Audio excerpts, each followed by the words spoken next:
આયોજન કરવાનો એ લોકો વિચારણા હેઠળ છે. એટલે આપણી બેન દીકરીને ઓછા પૈસે સારું સન્માનથી લગ્ન થઈ જાય એના માટેની સારી ગોઠવણી કરી રહ્યા છે. તો એના માટે તમને સમજાવશે, માર્ગદર્શન આપશે અને જે એમને કહેવાનું હશે તે તમને જણાવશે. બરાબર, સાંભળજો અમે સાથે. નમસ્કાર. સુરત મહાનગરપાલિકાના તમામ રજિસ્ટર્ડ યુનિયનો એના દ્વારા વર્ષ 4ના આપણા ચોથા વર્ષના કર્મચારીઓ, બેલદારો, સફાઈ કામદારો, પટાવાળા, જેટલા પણ ચોથા વર્ષમાં જેટલા પણ કર્મચારીઓ આવે છે એ તમામના માટે સમૂહ લગ્નનું આયોજન 11મા મહિને દિવાળી પછી આયોજન કરવામાં આવ્યું છે. બરાબર.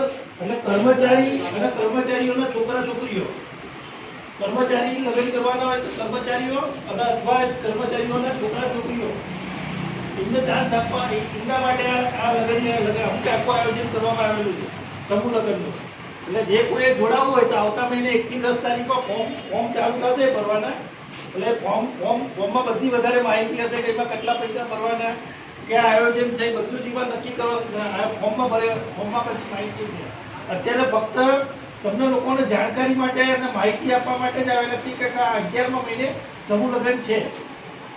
એટલે જેને જોડાવવું હોય એટલે બીજા 10 માણસ અત્યારે જ્યાં તમારા આજુબાજુમાં જેટલા આપણા કર્મચારી હોય સુરત મહાનગરપાલિકાના, બરાબર, એને કહી દેજો. તમારા છોકરા છોકરી હોય એમને જો લગ્ન કરાવવાના હોય તો આપણા સમૂહ લગ્નમાં જોડાઈ જાય. નવા આપણા ભરતી થયેલા નવા છોકરાઓ જો કદાચ સમૂહ લગ્નમાં જોડાવાના હોય એ પણ જોડાઈ શકે. બસ એટલું જ કહેવાનું હતું. આભાર સૌનો. જો દરેક જણ સાંભળો, લગ્નનું આયોજન 6 મહિના પહેલા તો કરવું પડે. એટલે 11મા મહિનામાં સમૂહ લગ્નનું આયોજન કરવાનું વિચારણા હેઠળ છે. બરાબર. તો એના ફોર્મ તમને આવતા મહિને મળશે. આપણે એક કામ કરજો, બધાએ મેઇન ઓફિસ કે ઝોન પર જવાની જરૂર નથી.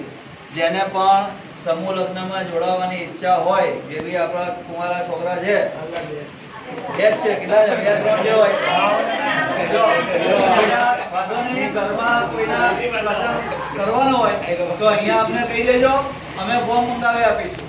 બરાબર, તમને પૂરેપૂરો સહકાર મળશે. ચાલો, ઓકે.